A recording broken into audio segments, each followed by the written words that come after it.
जब सारे देवता मिलकर भगवान भोलेनाथ के शरण में जाकर जब ये विनती करते हैं कि हे देवों के देव महादेव, हम त्रिदेव मिलकर जो पृथ्वी पर मानव जाति का जो सृजना किया, जो उत्पत्ति किया है, उस मानव को और पृथ्वी में एक ऐसी जादूगरनी है, ऐसी एक जोगिन है, डाइन है, जो संपूर्ण मानव जाति के लिए ही खतरा बने जा रहा है। और वो प्रत्येक मानव को ऐसे मार रही है जैसे कि मानव के एक तिनके कर पल पल में मानव को तरपा तरपा कर प्राण ले रही है। यदि ये बात, इस कार्य को यदि रोका नहीं गया, लौना जोगिन के ऊपर किसी प्रकार के प्रतिबंध नहीं लगाया गया, तो निकट भविष्य में पृथ्वी पर मानव का जो संरचना है वो विनाश हो जाएगी। ये बात जब हमारे देवों का देव महादेव बाबा जब सुनते हैं तो उन्हें कुछ पल के लिए वो मुस्कुरा देते हैं और ब्रह्मदेव, भगवान विष्णु लगायत वहां जितने जो देवी देवता जो उपस्थित होते हैं, सबको हमारे भोलेनाथ एकदम सहज भाव से कहते हैं कि आप लोग इस विषय के लिए जरा भी चिंता न ले, जरा भी संकोच न ले।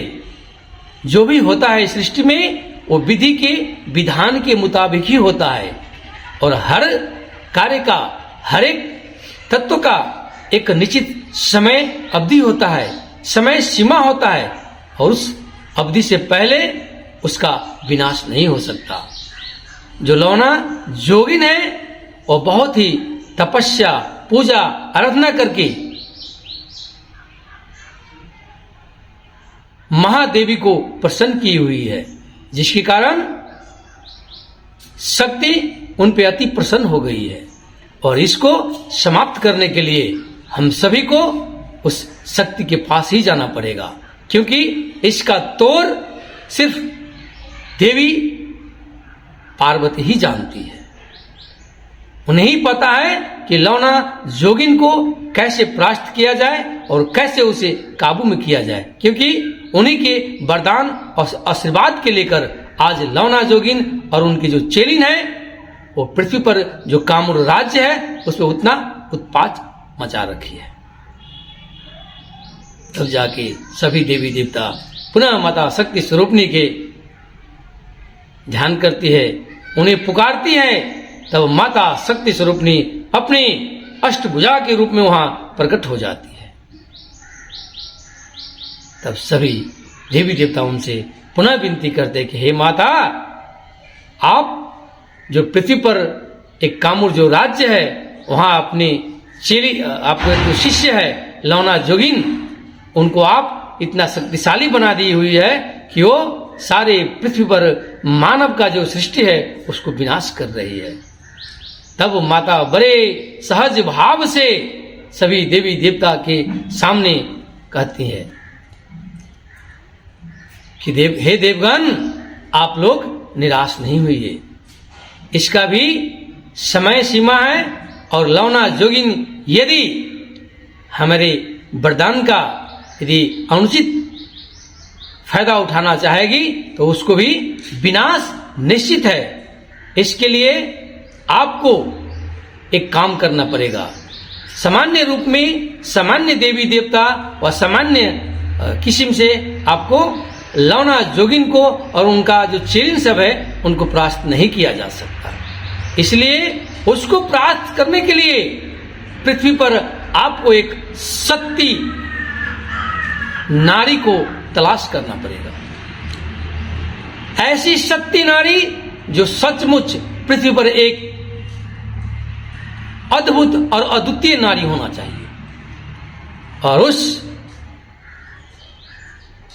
नारी का जो पौत्र होगा उसी से लौना जोगिन का विनाश होगा। ऐसे कहकर आपको माता शक्ति देवगण को अस्वस्थ कर देती है। और इसका जो पूर्ण जो जिम्मेवारी है वो दिनकर महाराज को दिया जाता है कि आप ही एक सती नारी को खोज करें। सभी देवी देवता वहां से चले आते हैं और दिनकर महाराज उस दिन से वहीं सभी देवी देवतागण के बीच में प्रण लेते हैं कि जब तक मैं पृथ्वी पर एक अद्वितीय सत्य को पता न लगा लूं तब तक मैं अन्न जल ग्रहण नहीं करूंगा। तब जाके आपको भगवान सूर्य महाराज अर्थात दिनकर महाराज वहां से चल पड़ते हैं। वहां से चलने के बाद आपको दिनकर महाराज 12 वर्ष तक लगातार बिना खाए पिए बिना अन्न जल के लगातार पृथ्वी के जो पूर्वी छोर है 12 वर्ष तक हर एक एक जगह एक एक कोने कोने में जाकर आपको सत्य को तलाश करते हैं। लेकिन दुर्भाग्य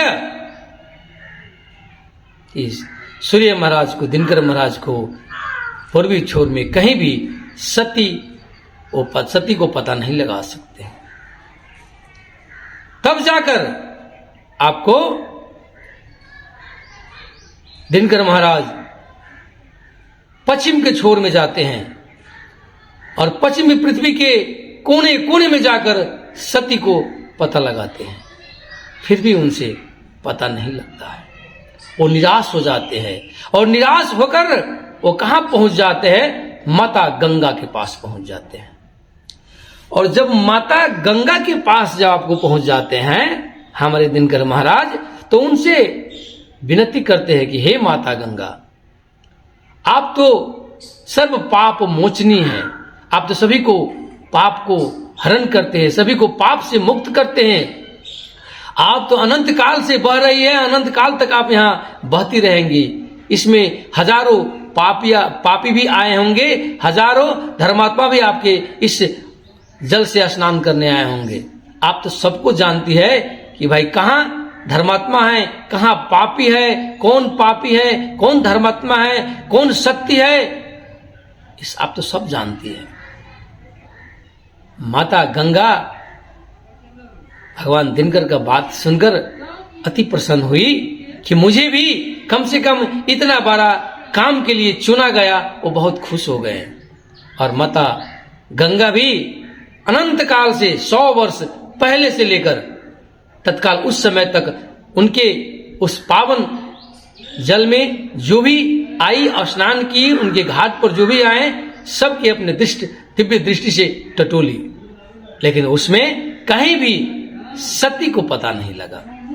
कारण ये था कि जिन्हें पता लगाना था, जिन सती को पता लगाना था, वो सती कोई सामान्य महिला नहीं थी। इसलिए कि वो कभी कोई पाप की ही नहीं थी, इसलिए वो कभी भी पाप से मुक्ति पाने के लिए, पाप की धोने के लिए गंगा में प्रवेश नहीं की हुई थी। इसलिए गंगा भी इस बात से अनभिज्ञ हो गई थी।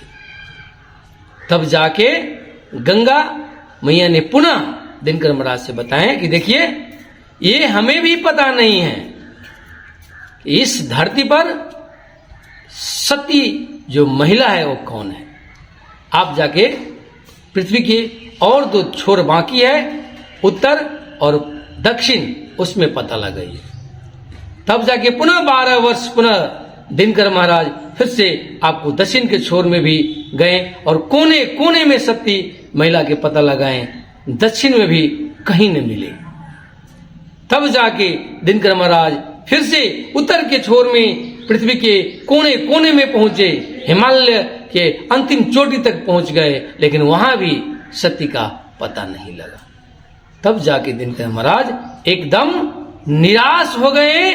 उन्हें ये 48 वर्ष तक दिनकर महाराज पृथ्वी के हर एक छोर में घूमने के बाद भी सती के जब पता नहीं लगा, तब जाके दिनकर महाराज बहुत ही निराश हो गए। कि शायद इस पृथ्वी से मानव का जो सृष्टि है उसको पतन निश्चित है, इसमें कोई शंका नहीं है। माता शक्ति हमें तो बताई थी कि उस लवणा जोगिन का, उस चेलिन का भी विनाश होगा, लेकिन ऐसा मुझे भान नहीं हो रहा है। मुझे लग रहा है कि लवणा जोगिन इस पृथ्वी से मानव सृष्टि का विनाश करके ही छोड़ेंगे, और वो बहुत ही निराश हो गए। इसका अगला एपिसोड में आपको दूसरे वीडियो में पुनः जानकारी दूंगा। धन्यवाद, नमस्कार।